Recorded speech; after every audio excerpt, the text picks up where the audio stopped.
Mas. Ini nggak bisa, polisi itu harus dibuktikan dulu ijazah itu palsu atau tidak. Ini masalahnya kita bukan membuktikan ijazah itu palsu atau tidak. LP yang di Mabes Polri itu adalah LP mengenai menggunakan ijazah palsu oleh Pak Jokowi. Tidak cukup bukti, nggak bisa dilanjutkan. Sedangkan LP yang di Metro itu ada LP penghasutan atau pencemaran yang dilakukan oleh kelompoknya Pak Jokowi. Syaratnya harus meyakinkan pada hakim apakah ijazah itu asli atau palsu. Jadi tidak membuktikan itu asli atau tidak. Dia dikatakan mencemarkan nama baik atau sebangsa itulah dalam bahasa pasarnya kan. Sekarang nama baik siapa yang dicemarkan? Nama baiknya Pak Jokowi. Mengapa dicemarkan? Nah, kasusnya mencemarkan karena mengatakan bahwa ijazah Pak Jokowi itu dikatakan palsu. Nah, sekarang mari diselidiki. Ijazah itu palsu, tidak sah, atau asli dan sah. Nah, itu harus diselidiki dulu. Nah, sekarang kalau pencemaran nama baiknya tidak terbukti karena unsur ijazahnya belum dibuktikan palsu apa tidak, sah apa tidak, maka kedua hukum yang dilanggar yaitu hukum pidana dan undang-undang ITE yang nggak bisa dibuktikan. Berarti kan susah jadikan tersangka. Buktinya ada 700, coba bayangkan. Ini nanti bisa kayak kasus korupsi loh, saya bilang berkasnya bisa 1 meter kan begitu. Walaupun yang ini setumpuk 3 meter, yang ini mungkin tumpukannya hanya 2 meter, kita nggak boleh mengatakan yang ini yang benar, yang ini nggak tidak benar. Karena apa? Tidak ada satu pasal pun di dalam undang-undang kepolisian yang menyarankan Polri itu adalah hakim, bisa memutus. Nah, jadi serahkanlah kepada peradilan tata usaha negara. Persoalannya, Pak Roy Suryo punya saksi ahli, punya bukti surat, punya saksi, punya setumpuk gini. Nah, Pak Jokowi dan UGM punya juga. Punya bukti ijazah yang masih disimpan, punya bukti tanda kuliah, punya bukti koran, punya saksi ahli sampai 100 berapa itu 68 ya. Iya. Kemudian punya juga saksi-saksi lain setumpuk gini. Kalau setumpuk gini lawan setumpuk gini, Polri harus bagaimana sikapnya? Mana yang benar ini? Tidak bisa Polri mengatakan keterangan ahlinya Pak Roy Suryo CS salah. Karena keterangan ahli yang ini mengatakan demikian. Berarti Polri telah memihak pada pihak sini. Nggak boleh. Sama-sama ahli tidak boleh dipertentangkan. Sebab apa? Kata pihak sini, keterangan ahli sini salah. Oke? Nah sekarang, di sini mengatakan surat, ini tanda kuliahnya. Kata di sini, suratnya, kuliahnya nggak tamat atau nggak benar. Kata sini mengatakan ini tanda skripsinya sebagai syarat tamat. Di sini ya, dari pihak UGM dan pihak Pak Jokowi. Kata di sini, itu tidak ada pengesahannya, tidak ada pembimbingnya, tidak ada kertasnya pun ini, huruf cetaknya pun begini. Nah sekarang Polri membuktikan yang mana ini? Ahli juga tidak bisa mengatakan yang benar yang ini, yang benar yang ini. Nah, bagaimana cara nguji itu? Jadi harus dibuktikan pokok masalahnya dulu. Karena pokok masalahnya terkait dengan keaslian, keabsahan, atau kepalsuan, atau tidak absahnya ijazah itu. Nah sekarang siapa yang berwenang menentukan ini? Bukan Polri langsung menghakimi, yang ini yang benar, yang ini yang tidak benar. Jadi kalau begitu caranya apa? Kasihkanlah kepada yang berwenang. Di Indonesia ini kan ada banyak pengadilan, ya, jenis peradilan. Karena ijazah itu dibuat oleh UGM, UGM itu adalah pejabat tata usaha negara, dan ini dipersoalkan, maka harus diputus oleh peradilan tata usaha negara. Sah apa tidak ijazah ini? Asli apa tidak ijazah ini? Jadi tunlah yang memutuskan. Nah, kata orang ada yang berlain berpendapat, kan yang ngeluarin UGM. Jadi apa kata UGM itulah yang harus jadi pegangan. Yang mengeluarkan mengatakan asli ya asli itu. Oh tidak, dalam hal ini ya, dalam perkaranya Pak Jokowi ini UGM itu yang dipermasalahkan.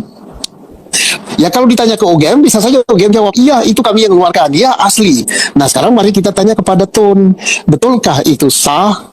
Ya sah dulu. Jadi jangan-jangan dikeluarkan betul oleh UGM, kertasnya oleh UGM dan sebagainya oleh UGM, tapi itu tidak sah. Nah tidak sahnya apa? Orang untuk mendapatkan ijazah S1 itu tentunya pertama harus kuliah, buktikan dengan pendaftaran, kuliahnya harus tamat, apa namanya, IP-nya harus sekian gitu kan. Ada skripsi. Ada skripsi. Dan skripsinya itu bukan hanya ada, tapi harus skripsinya itu sah.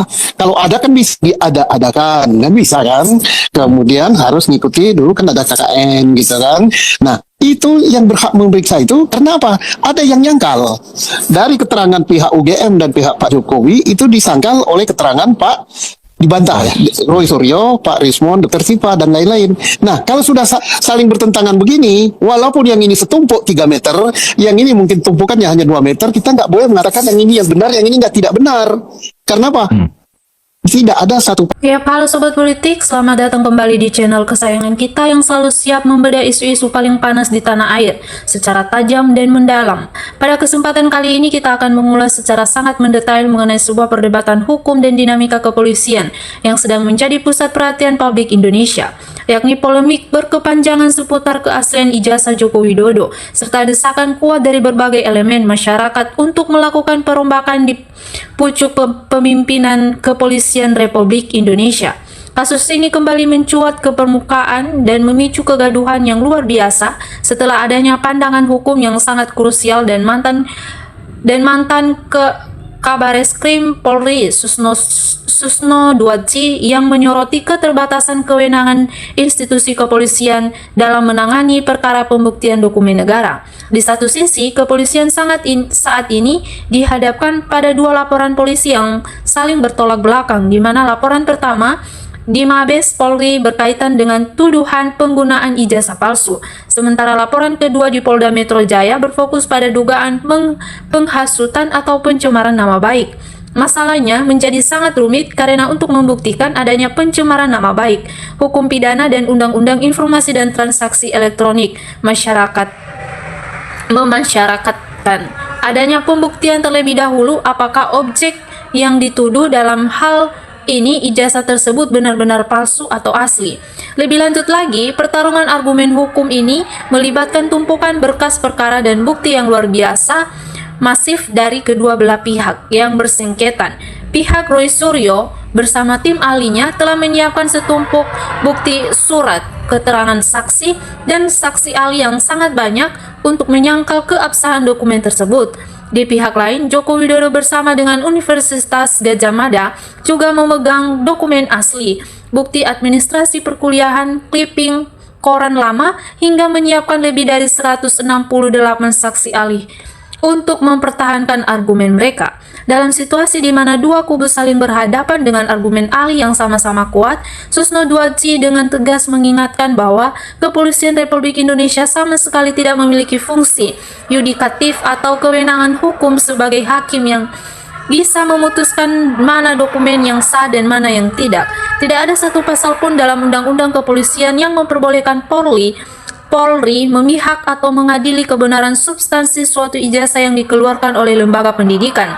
Oleh karena itu, jalan keluar konstitusional yang paling tepat adalah menyerahkan sepenuhnya sengketa administrasi ini kepada para peradilan tata usaha negara atau peradilan umum yang berwenang, karena Universitas Gadjah Mada merupakan badan tata usaha negara, sehingga produk hukum yang dikeluarkannya harus diuji keabsahannya melalui mekanisme persidangan yang sah, mulai dari pembuktian riwayat pendaftaran kuliah, pencapaian indeks prestasi kumulatif, keaslian mengerjakan skripsi, hingga keikutsertaan dalam kuliah kerja nyata. Ketidakjelasan posisi kepolisian dalam menangani polemik ini ditambah dengan sikap Polda Metro Jaya yang dinilai publik terkesan saling melempar tanggung jawab dengan pihak istana mengenai keberadaan salinan dokumen ijazah tersebut, pada akhirnya memicu gelombang ketidakpuasan yang sangat masif di kalangan masyarakat yang luas.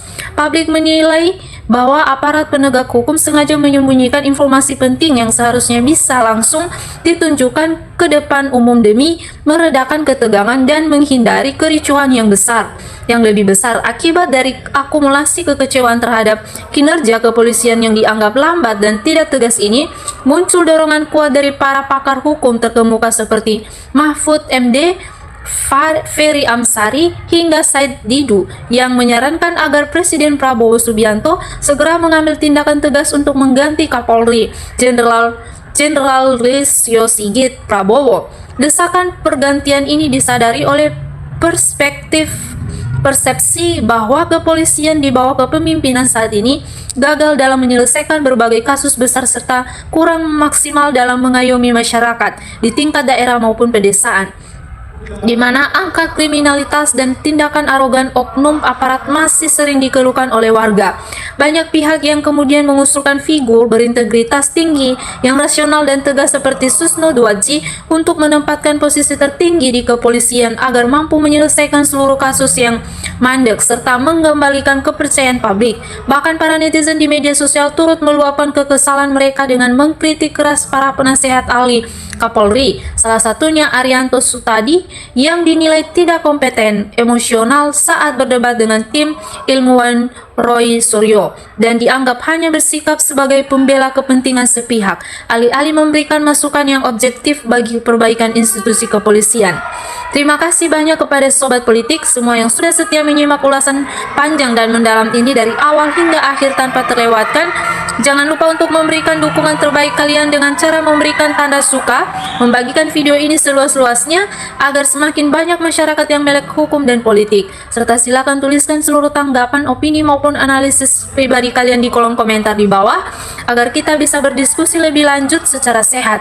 Sampai jumpa lagi di konten-konten seru dan pembahasan isu-isu nasional berikutnya. Tetap kawal keadilan demi kemajuan negara bangsa karena kesatuan Republik Indonesia adalah harga mati bagi kita semua.